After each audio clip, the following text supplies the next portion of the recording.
علیہ الصلوۃ والسلام با د دریو خبرو نه ځان خصوصیت سره منی کو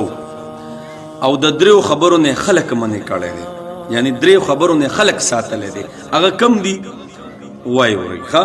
لولنه چې نبی علیہ الصلوۃ والسلام به ځان ورحمۃ اللہ وبرکاتہ ټول ملګرو ته سلامونه نه کې احترامات تاسو ورور تاسو همدرد امیر جاوید مګرانو ملګرو سره تاسو پیژنئ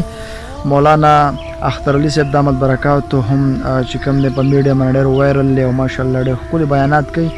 او ډېر ملګري پیژنې هم هغه یو درې خبرې کړې دي د پیغمبر صلی مبارک نو ګرانو ملګرو زموږ په معاشره کې ډېر زیات عام دي ځکه چې څنګه تاسو مونږ وګورو زموږ یار دوست زموږ ملګري زموږ سره ناسي خو مونږ دغه صفت کوو چې کله زموږ نه حلال شي پناه شي بیا مونږ دغه غیبت کوو نو یو ډېر زیات اهم بیان دی ګرانو ملګرو دا ویډیو سکیپ کوئ مه دا به لږه ویډیو ډېر اوږدېږي به هم خو ډېره فایدهناک ویډیو ده ډېره د فایدې ویډیو تاسو ته ډېره غټه فایده ورسي چې پیغمبر مبارک په کم کارونه کول او کم به نه کول نو ګرانو ملګرو دا ویډیو سره پوره وګورئ چې تاسو په دغه خبرو باندې پوه شئ او الله جل شانه دې موږ او تاسو له دغې عملو کولو توفیق راکړي دغه بیان سره چې یاره دغه انشاءالله دغه بیان مونږ واورو چې بیا مونږ دغسې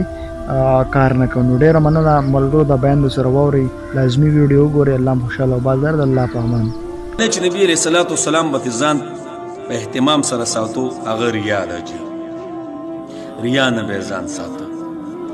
او زمونږ اورتي بیګاوې پاسېدلې وم او سپور ډېر غفل تهجد الله نو جناب په وړو وړو خبرو باندې موږ عملونه لاړه ځان له تباه او برباد کړه نو لاولنی عمل به نبی علیہ السلام سو کومه خبره وه چې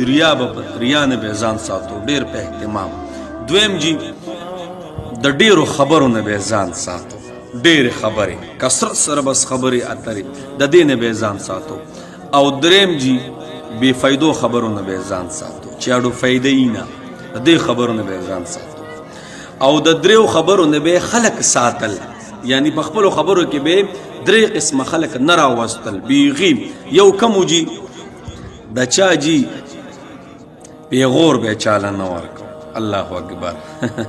زمونږ په معاشره کې دا خبره ډېره عامه ده پیغور په لږه خبره جی پیغور بس ورکو خاص کر زنانو ته او خاص کر چې لږه خبره وشي بس پیغور هم په دې ژبې په دې سر باندې پروت وي بس ته پیغور وکړو نو جناب سو نبی علیہ السلام چې به خلق تی ساتو نو سبو پیغور نه به خلق ځان به ساتو پیغور چاله به پیغور نه ورکو د سره دویم کومه خبره جی د چا جی مذمت به نه بیانو د چا سپکاواله به نه بیانو کمی به د چا نه بیانول درېمه کومه خبره جی درېمه خبره جی د چا عیب او د چا کمزوریانې به نه بیانولې په خلکو به څه پرده راچوله الله اکبر دا ډېر درانه صفات دي الله دې مونږ کې راولي نو یو پیری تاسو ته بیا وایم ښه نبی علیہ السلام به د دریو خبرو نه ځان ساتو لاولنی ریا نه دویم د ډېرو خبرو نه او دریم جی بې فایدو خبرو نه به ځان ساتو او د دریو خبرو نه به څه کول خلق به پکې نه راوستل ځان به دغه خبرو نه هم ساتو لاولنی څه د چا به جی عیب نه بیانو عیب پرده به په خلکو راچوله چې د چا کې هر څومره عیب دی بس فرده دویم جی د چا مذمت به نه بیانو کمې به د چا بیانو نه او دریم جی پیغور به چاله نه ورکو پیغور نو الله چې دا ټول صفات مونږ کې راوړي ښه ډېر مبارک